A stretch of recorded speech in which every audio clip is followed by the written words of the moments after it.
Olá, o meu nome é Luiz Carneiro, eu sou especialista em linguagens e em redação e sou autor deste livro, Redação para o Enem, o que você precisa saber para escrever melhor, que foi publicado pela editora Bluche de São Paulo em 2019. E neste livro eu trabalho com um método autoral e exclusivo que é muito fácil de aplicar e entender e que já ajudou muita gente e que tem o foco na estrutura, ou seja, na organização do texto. Eu fiz isso porque eu acredito muito que o principal em um texto é a organização. Para escrever um bom texto, não basta simplesmente ter uma boa ideia. E eu não digo isso simplesmente porque eu acho, mas porque a gente tem algumas evidências muito claras. Por exemplo, no edital do Enem são exigidas 5 competências. Dessas 5 competências, 3 falam em estrutura. A competência 2 fala de se organizar as ideias em uma estrutura dissertativa argumentativa. A competência 3 fala da organização mais geral do texto. E a competência 4 fala da ligação entre as partes. E dessas 3 competências, a competência 2 é a mais importante, porque ela fala de organizar as ideias dentro de uma estrutura que seja lógica e coesa. Então, eu vou dar aqui nesse vídeo uma visão geral do que é o meu livro, o método que eu utilizo e as aulas que eu dou.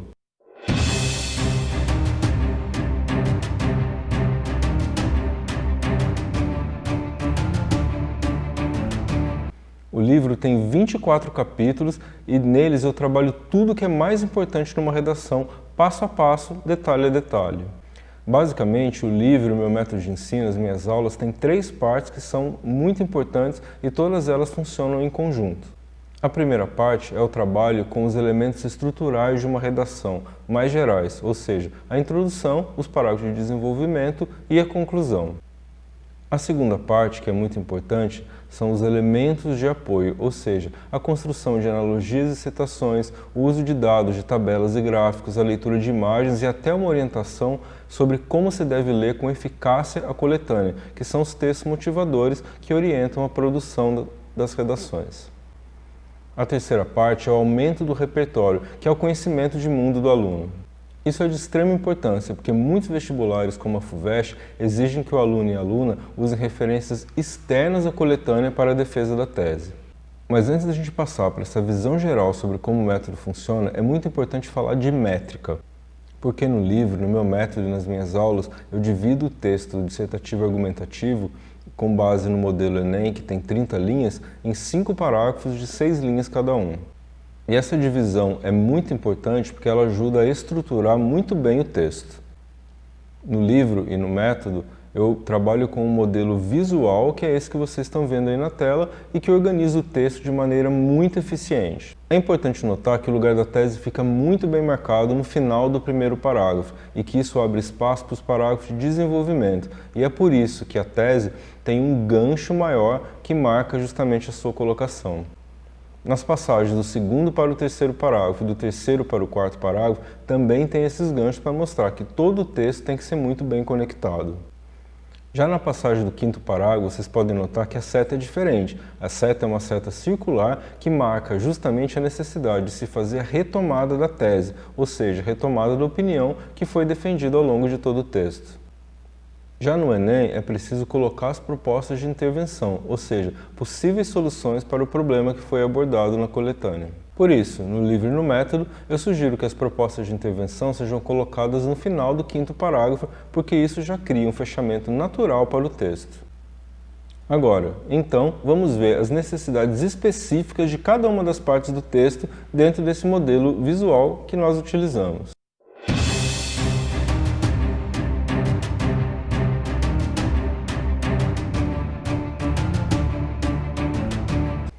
A introdução é o local de apresentação do tema para o leitor universal. Tem que se levar em consideração que o leitor universal, que é para quem se inscreve, é alguém que não conhece nada de nada, então tem que se explicar tudo para ele muito claramente.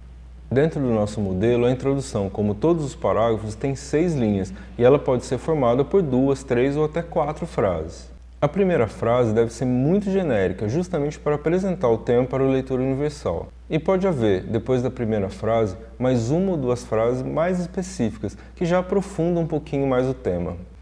E depois, a frase que fecha o parágrafo é muito importante, porque é ali que tem que ser colocada a tese, ou seja, a opinião que se vai defender na redação.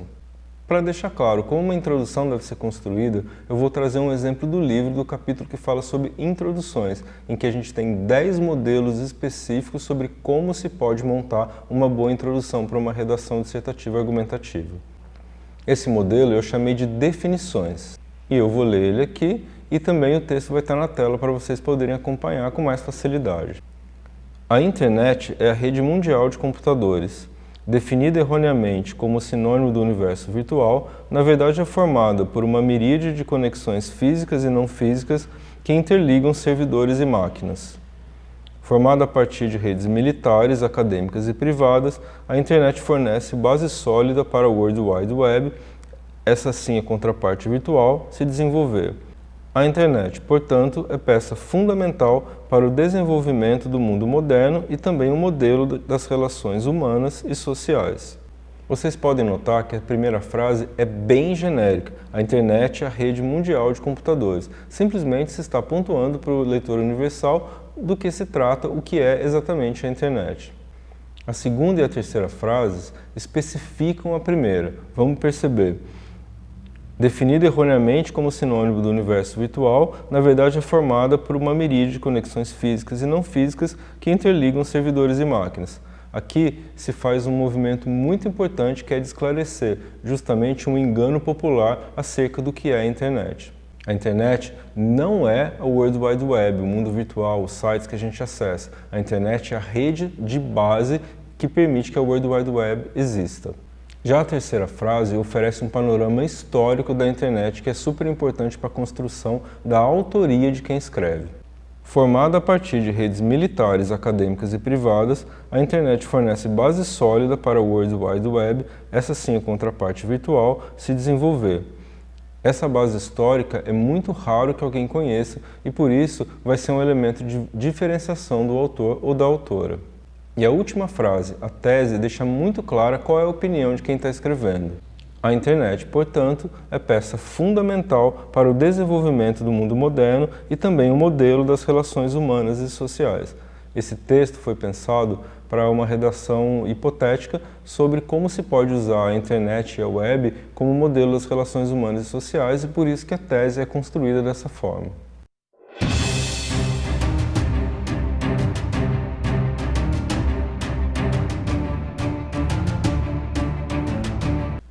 Já os desenvolvimentos no modelo visual que a gente utiliza, eles são os parágrafos 2, 3 e 4. E em geral se faz isso com a colocação de referências históricas, filosóficas ou culturais que validam a opinião defendida.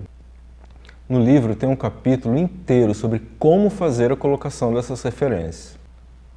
Isso é tão importante que o Enem tem uma competência exclusivamente dedicada a isso.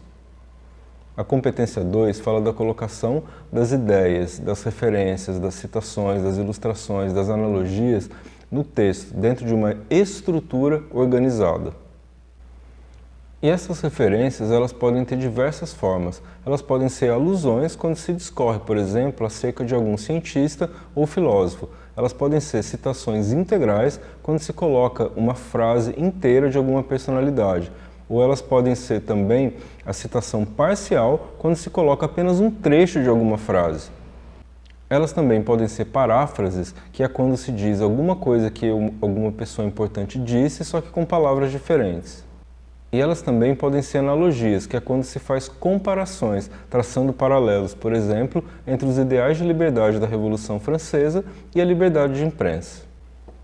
Outro ponto importante é que as referências devem ser coerentes com o tema que está sendo tratado e com a opinião que está sendo defendida. As referências também não podem ser muitas. Tem alguns alunos que eu já vi colocar 8, 9 referências em um texto. Isso cria uma cascata de referências que não deixa espaço para a sua argumentação e isso é altamente prejudicial. 2 ou 3 referências históricas e culturais em um texto já está de muito bom tamanho e funciona bastante bem.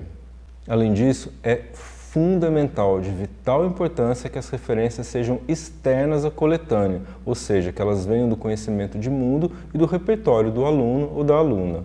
E é muito bom para os textos e para a obtenção de uma boa nota que se desenvolva relações inteligentes com essas referências.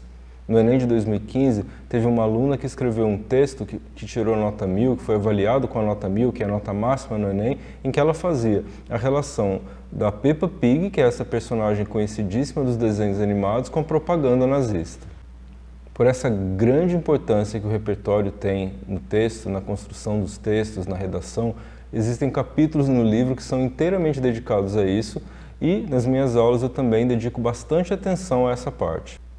Há vários materiais de estudo prontos que eu ofereço para os alunos que são parametrizados com instruções precisas de como utilizar essas referências dentro de um texto.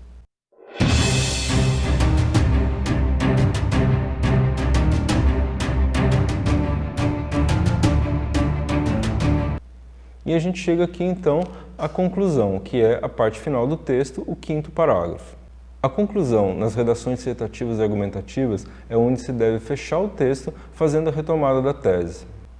Já no Enem, isto pode ser um pouco diferente, porque como existe pela competência 5 a necessidade da colocação das propostas de intervenção, eu sugiro muito e veementemente que se coloque essas propostas de intervenção no 5º parágrafo, porque com isso já se cria um fechamento natural para o texto.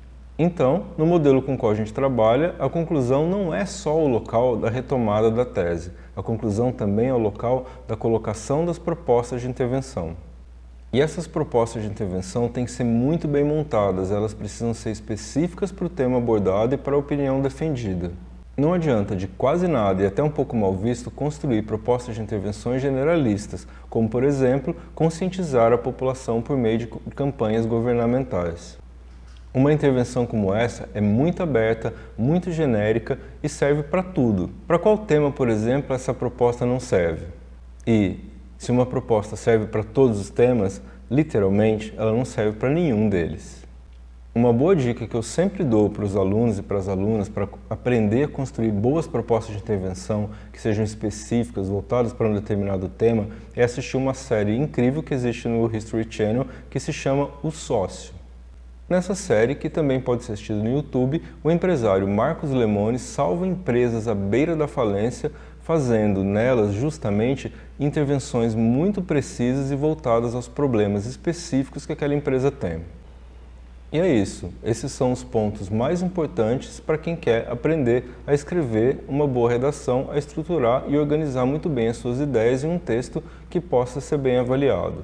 Os meus contatos estão todos aí para quem tiver mais alguma dúvida e quiser acompanhar os meus canais e cursos. Eu estou completamente à disposição de vocês e muito obrigado por terem assistido esse vídeo.